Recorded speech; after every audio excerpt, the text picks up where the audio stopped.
Сегодня утром крупный телеграм-канал сообщил печальную новость о заслуженной артистке России Ирине Витальевне Понаровской. Несчастье произошло сегодня утром в Москве на улице Аносова в одном из жилых дворов. Понаровская, приехав несколько дней назад в Москву к своим друзьям, сегодня утром во дворе жилого дома подверглась нападению собаки бойцовской породы. По данным полиции, артистка пыталась защитить девочку от собаки, которая гуляла во дворе, но в итоге сама стала жертвой нападения. По словам соседей, Ирина Витальевна кричала на весь двор и просила о помощи. Однако хозяин собаки, который, кстати, уже арестован, повел себя возмутительно и не пришел на помощь артистке. Стали известны подробности шокирующей ситуации. Сегодня утром Ирина Понаровская вышла во двор жилого дома, чтобы поработать с ноутбуком. Во дворе было пустынно, за исключением играющей девочки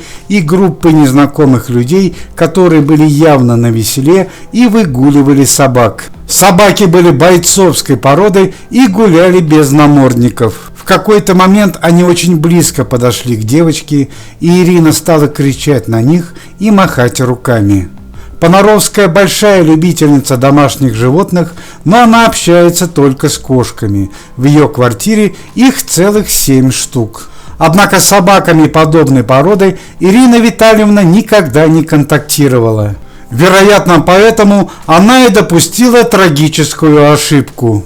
Девочку она успела завести в подъезд, однако сама вместо того, чтобы стоять на месте, побежала от собак.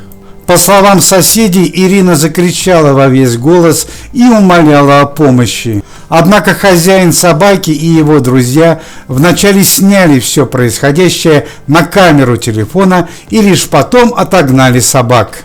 Стало известно, что собаки бойцовской породы сбили с ног несчастную артистку и нанесли ей серьезные телесные повреждения. Хозяин собаки и его друзья были задержаны. Жильцы дома заявляют, что это уже не первое нападение на людей данных собак. Однако на этот раз хозяину не отвертеться. Ему грозит крупный денежный штраф и лишение свободы за умышленное причинение вреда. На данный момент Ирина Понаровская находится в больнице города Москвы.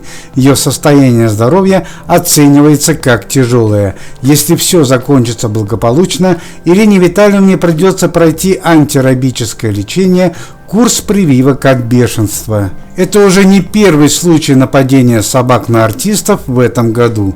Совсем недавно российская певица Маша Распутина, находясь на гастроли, также стала жертвой нападения бойцовской собаки.